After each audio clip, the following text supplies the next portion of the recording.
चाहिए कि हम pro people, proactive, good governance P2G2 इस पर हम ध्यान दें और इसको हम आगे बढ़ाएं।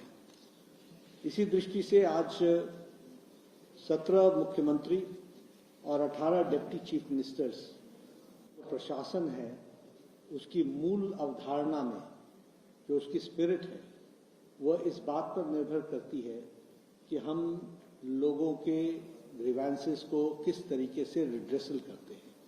और इसलिए इस बात का प्रयास काउंसिल ऑफ मिनिस्टर्स में एनडीए के अलायंस में इस मीटिंग में इकट्ठा है।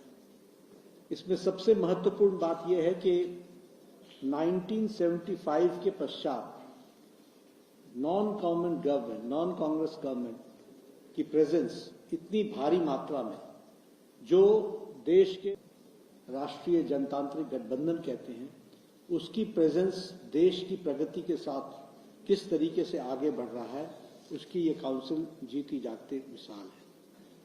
कुल मिलाकर इस कॉन्फ्रेंस में 6 प्रस्तावों पर चर्चा हुई और सर्वसम्मति से प्रस्ताव पारित किए गए।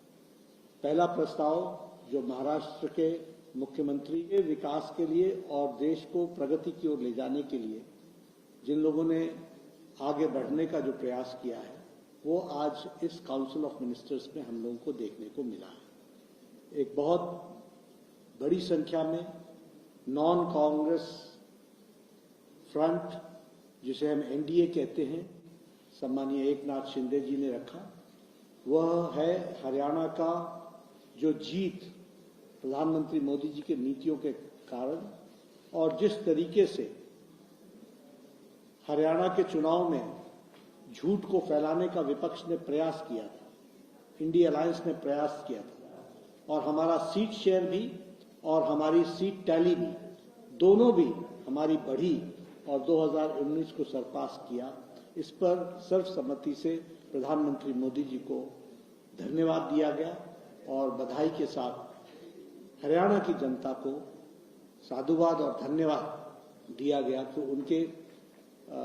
उन्होंने जो आशीर्वाद भारतीय जनता पार्टी को दिया उसको मुंह तोड़ जवाब मिला है। किसानों का साथ हरियाणा में भारतीय जनता पार्टी को मिला, आशीर्वाद मिला। नौजवानों का साथ भारतीय जनता पार्टी को मिला, खिलाड़ियों का साथ भारतीय जनता पार्टी को मिला और आम नागरिक ने बढ़ चढ़ करके हिस्सा लिया। बताता है धारा 370 का एब्रोगेशन का अर्थ क्या होता है। इसके पहले ओथ टेकिंग शपथ ग्रहण कार्यक्रम वो जम्मू कश्मीर के संविधान के तहत होता था। पहली बार आजाद भारत में मोदी जी के नेतृत्व में जम्मू कश्मीर में भी एक प्रस्ताव आदरणीय राजनाथ सिंह जी भारत के रक्षा मंत्री उन्होंने रखा।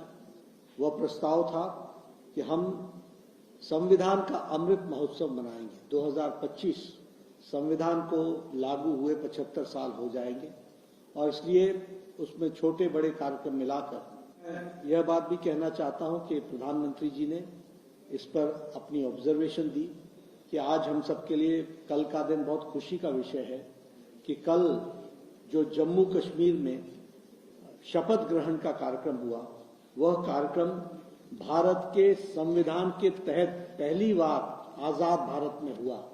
यह बताता है संविधान की ताकत और यह हम संविधान वर्ष अमृत महोत्सव बनाएंगे और अमृत वर्ष मनाएंगे और उसके दृष्टि से संविधान की बारीकियों पर किस तरीके से देश में संविधान आगे बढ़ा है और उनके विषयों को जनता को जागृति कराने का काम करेंगे। इसमें मैं शपथ ग्रहण समारोह भारत के संविधान के अनुरूप हुआ, इस ऑब्जर्वेशन को भी हम सब लोगों ने सुना।